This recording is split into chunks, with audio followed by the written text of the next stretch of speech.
Mamang! Na naman, ano? Ang ganda-ganda mo ngayon. Diyos ko, wala ito. Malit na bagay. Ang dating mo parang very refreshing, parang nature. Ay, talaga ba? Bakit?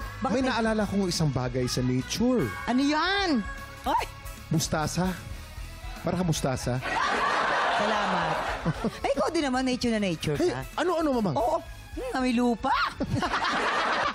Lupa at saka mustasa. Gardening. Gardening. Patay mo gardening. Yan kasi, ikaw kasi. Ala. Eto na, magsasalbukan na sa tanghalan ng mga Pilipinong may pusong kampyon. Oo, eto na. Sino kaya ang matitirang matibay? Malalaman natin yan dito sa Tanghalan ng Kampiyon. Eto, Kuya Kim, may bagong miyembro ang ating inampalan. Our guest judge, R&B crooner, Daryl Ong.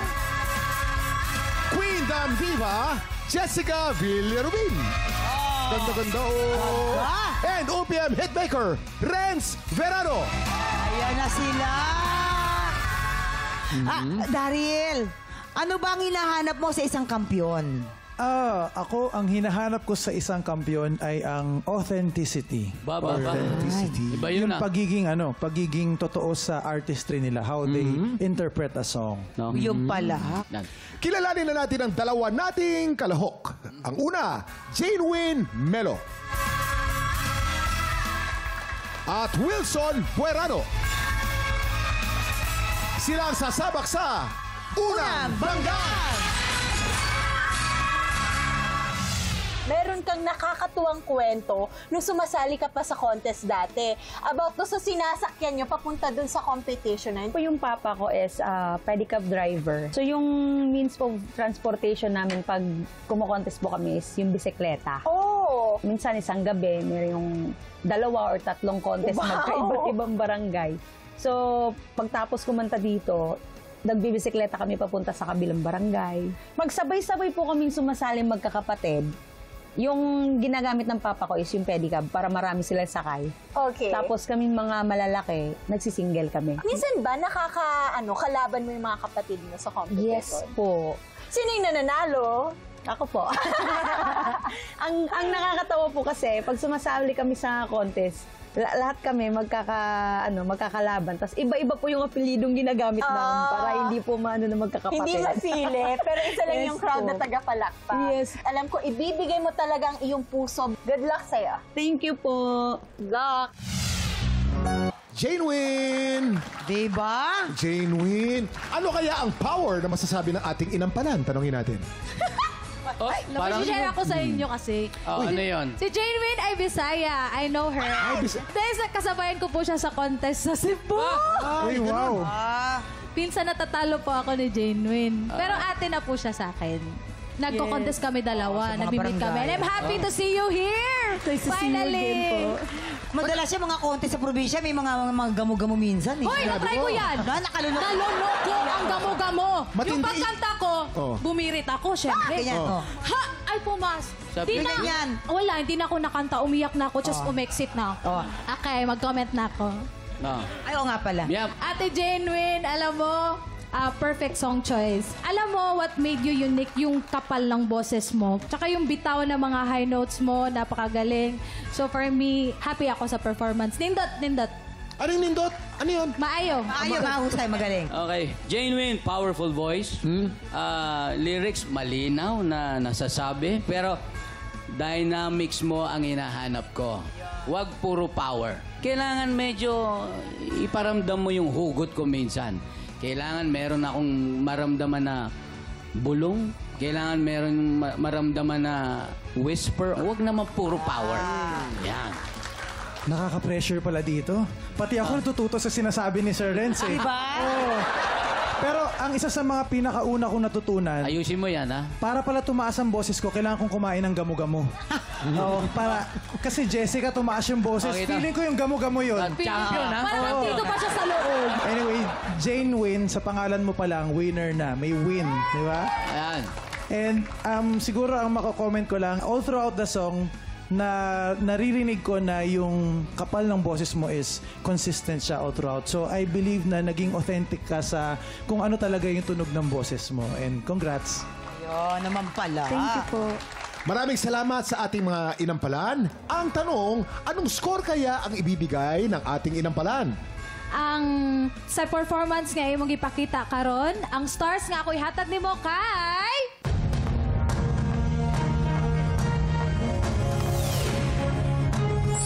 4 stars!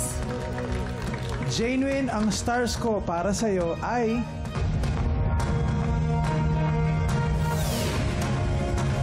3 stars ang binigay ni Daryl. Genuine, bibitinin muna namin ni Mamang ang total score. Ang score na ibibigay ni Renz para may suspense, okay? Sa ngayon, kilalanin na natin ang ating pangalawang kalahok. Ito na po, si Wilson Buerano. Matagal ka na bang sumasali sa mga singing contest? Yes po, medyo matagal na rin. Mga ilang taong ka na nag-start? Since 10 years old po. Tapos, natigil ba to? Yes po, natigil siya. Bakit? Nung 20 years old po kasi ako, na-diagnose po ako with psoriasis. At least 80% of my body po. Gumaling na po yung una and then bumabalik po siya pag nagiging stress po ulit ako or depressed. Anong nararamdaman mo pag halimbawa yung mga tao lumalapit sa'yo? Kasi di ba may ibang mga tao na parang pinandidirihan yung mga ganyan. Hindi nila alam na hindi naman siya nakakahawa. Medyo nasanay na rin po ako.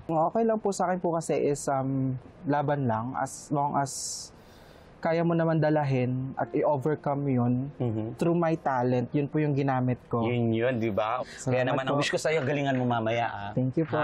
Give me a hug. Good luck sa'yo. I love you. Thank you po. Wilson Buerano ng Quezon City. Oh, di ba? Wilson. F na F. Wilson, pinaiyak mo ako. Ay, Alam mo, ang tumagos sa puso ko. aga pa si Ed Galuwag. Aga pa. Anong buwan pa lang? Ay, hello. Yes po. Ay, may mga inampalan pala tayo.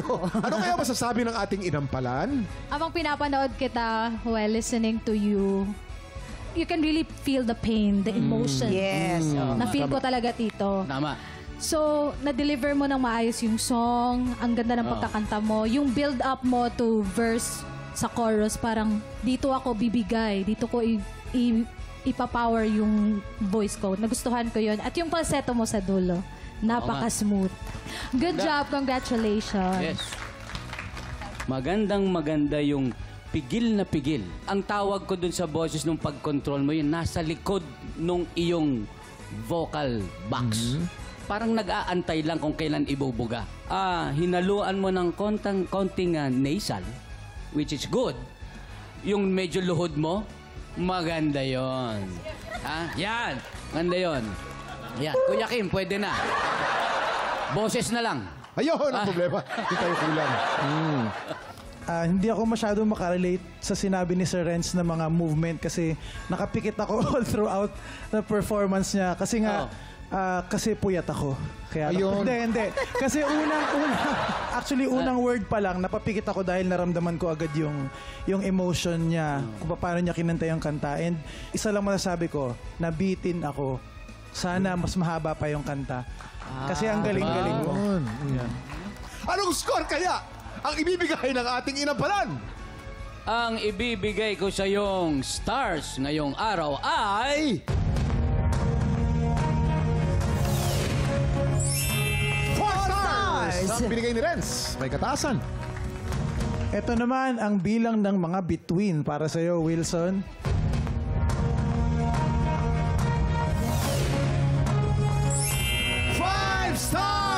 5 stars! Ang titindi ng mga score na binigay sa'yo. Excited ka? Yes po. Anong pakiramdam mo? Relief. Relief. Yeah. Tama. Mare-relieve ka kaya mamaya. Dahil mamaya, ipapakita natin ang scores ni Jessica.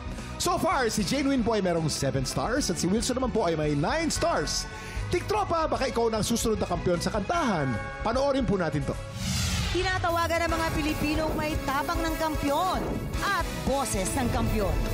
Ito na ang pagkakataon mong ilaban ang iyong pangarap. Kung ikaw ay 16 to 50 years old at may boses na kayang makipagsabayan sa mga kampyon, sugod na sa GMA Network Studio 6 tuwing Miyerkules at Huwebes, 3 to 5 p.m. po yan. Hanapin lang si Romel Bago, ilabas ang iyong pusong kampyon dito sa Tanghalan ng Kampyon! Mamang! Excited ka? Yes, sobra! Nako. Eto na po, si Renz. Oras na para malaman namin kung anong score ang ibibigay mo kay Genuine, Renz. Genuine, para sa iyong performance ngayong araw, ang ibibigay ko ay...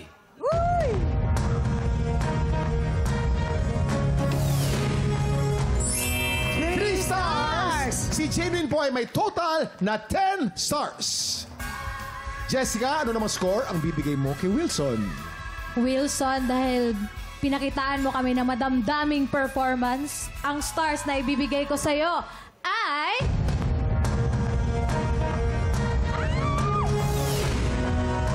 Perfect! 5 stars ang binigay ni Jessica. Wilson, meron kang 14 stars. Ibig sabihin, ang hahamon sa kampiyon ngayong araw na to. Wilson Buerano, congratulations! Mga tiktropa, dalawang panalo pa. Grand finalist na rin si Jamie. Pero si Wilson na ba ang tatapos sa kampyonato niya? Malalaman natin yan dito sa... Back to back, Tapatan!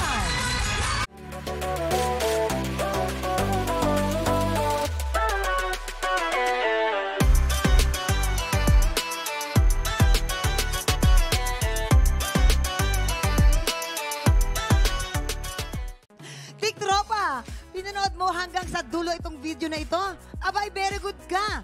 For more happy time, watch more TikTok Lock videos on our official social media pages and subscribe to GMA Network official YouTube channel.